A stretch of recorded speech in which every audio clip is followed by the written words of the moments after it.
Houston needs no introduction. Known as The Voice, she was one of the biggest stars of the late 80s and 90s, not only in R&B, but on a global scale, crossing all barriers. She topped the charts from day one and had 7 consecutive #1 singles. She set many records, including the longest runs at #1 for a female newcomer. She was one of the most successful female singers of all time, winning 8 Grammys, including 2 prestigious Hall of Fame awards. She was nominated a staggering 26 times.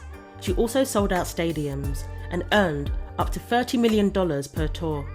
However, at the time of her death, Whitney was reportedly in debt and owed millions of dollars to her record company.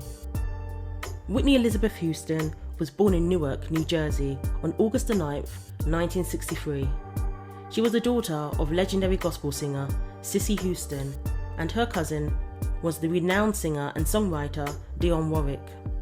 Like most soul singers, Whitney grew up singing in church. Her mother trained her in singing and performing.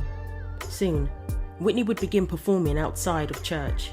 She followed her mother to shows, performing with her and learning about the industry. Whitney was also the goddaughter of legendary singer Aretha Franklin. Her beauty was also noticed, and she was discovered by a photographer at one of her mother's shows.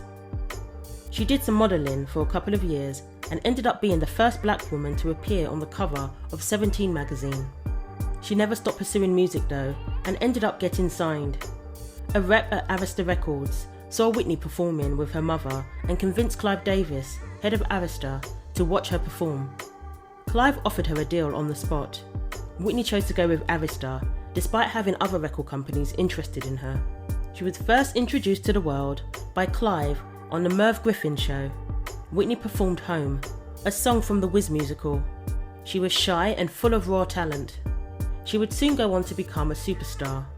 Traditionally, Whitney's style was a mix of gospel and soul, but the songs she was given by her label had more of a universal appeal.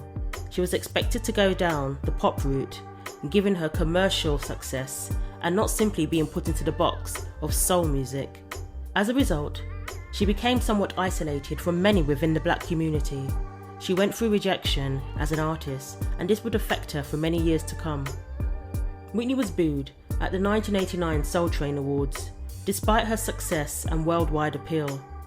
At the time, she had already won 11 American Music Awards, 2 Grammys, and had the biggest selling debut album by a female artist in history, as well as the 7 consecutive US #1 singles. Speaking of the rejection, Whitney said, "Sometimes it gets down to, you're not black enough for them, you're not R&B enough, you're very pop. The white audience is taking you away from them." Some black radio stations refused to play her records. Even Reverend Al Sharpton labelled her Whitney Houston. This was a huge crisis for Whitney, and it affected her greatly. All she ever wanted to do was sing, and her talent spoke for itself. People loved her music, and she didn't need to be put into any box. Whitney released pop ballads and dance anthems like How Will I Know and I Wanna Dance With Somebody. Then one of the biggest selling songs of all time, I Will Always Love You, a Dolly Parton cover. But sadly, drugs and allegedly living an expensive lifestyle dwindled away her earnings. In his autobiography, Bobby Brown, The Truth, The Whole Truth and Nothing But, he explains that it was Whitney who first introduced him to hard drugs. They were married from 1992 to 2006, and both of them had addiction struggles. When they first got together, she was a young singer with a clean image, and he was the bad boy of R&B. Many assumed it was Bobby who had a negative influence on her, but it was eventually revealed that Whitney dabbled in drugs well before she met Bobby Brown. She would do drugs while she was on the road with her brothers, travelling all over the country. "I never used cocaine until I met Whitney," he said. "Before then, I had experimented with other drugs, but marijuana was my drug of choice. At one point in my life, I used drugs uncontrollably." In 2006, Bobby's sister, Tina Brown, claimed that Whitney was living in squalor. She released photographs to a US magazine showing the star's bathroom littered with drug paraphernalia. At the time, Whitney was trying to make a comeback. 5 years before, in 2001, Whitney signed a new contract with Arista, worth a massive $100 million. When an artist signs a deal, the value of the contract is paid over an agreed period of time. Each payment is partially paid in advance. Then, the advancement is recouped from the sales of the records. Sadly, at the time of her death, she reportedly owed her record company a staggering $20 million of the amount originally advanced to her. Many couldn't understand how this was possible when she at one point earned $30 million a year through touring alone and sold over 100 million copies of her songs. Even her movie The Bodyguard made $411 million at the box office. In 1998, she released her first studio album in 8 years, My Love Is Your Love. My Love Is Your Love was produced by Rodney Darkchild Jenkins, Wyclef Jean and Missy Elliott. It reached 13 on the Billboard 200 and was an edgier sound for Whitney, mixing urban dance, hip-hop, reggae and R&B. When You Believe, Heartbreak Hotel, It's Not Right But It's Okay, and the title track, My Love Is Your Love, were all international hits from the album. And she won her 6th Grammy Award. In 1999, Whitney was named the top-selling R&B female artist of the century, with US sales of up to 51 million copies.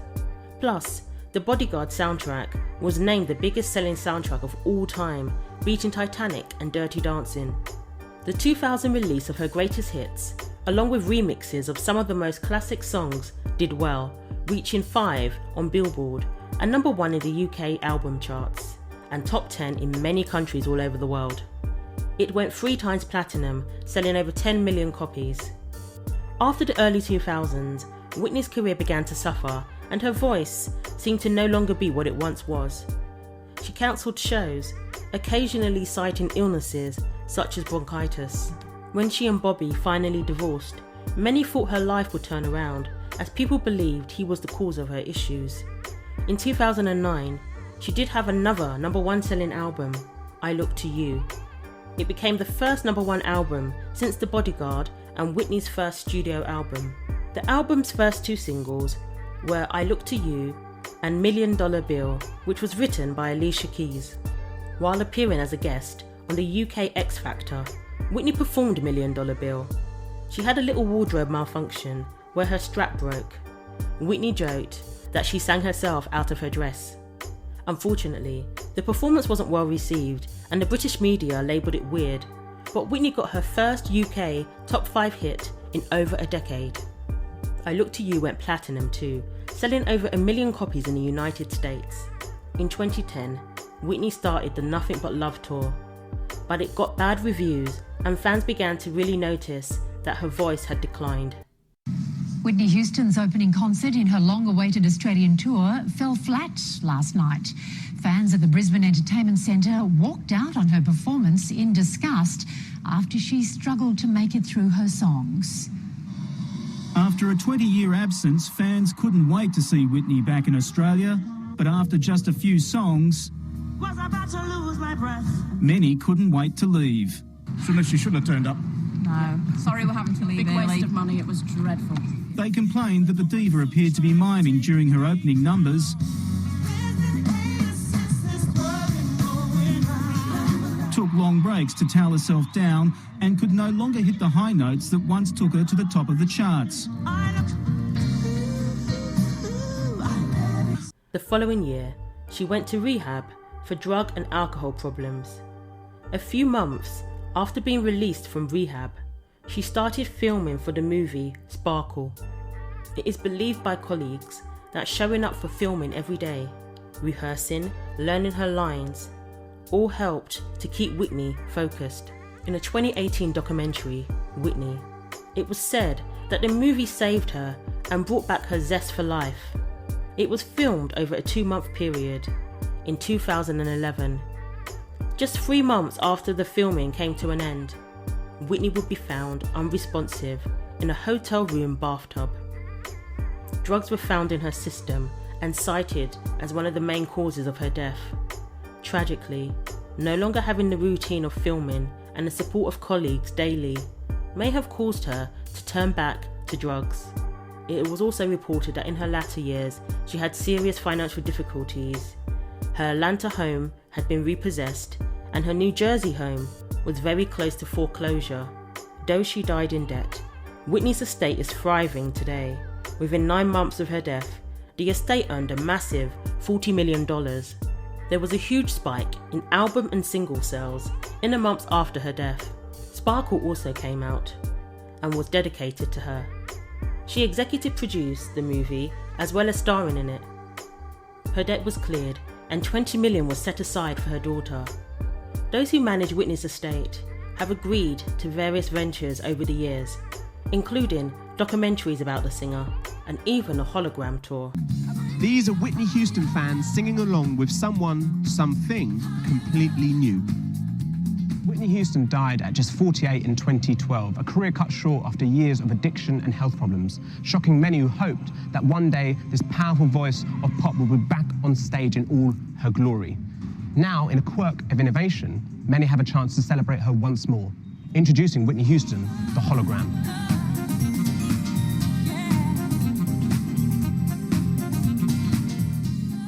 One questionable decision was to film a reality TV show just 3 months after Whitney's death. Bobby Christina was on the show while she was obviously still grieving and trying to cope with the loss of her mother. Whitney's sister-in-law, Pat Houston, is now the executor of her estate. Pat agreed to a hologram tour that kicked off in Europe earlier this year and signed the estate to a management deal with Primary Wave. As part of the agreement, Primary Wave will acquire 50% of the estate's assets, which include Whitney's royalties from her music and movies. Before the current climate, many projects were in the works, including a Broadway musical, an album of unreleased tracks, and branding deals. Beneficiaries of the estate include Whitney's mother, Cissy, and her 2 brothers, Michael and Gary.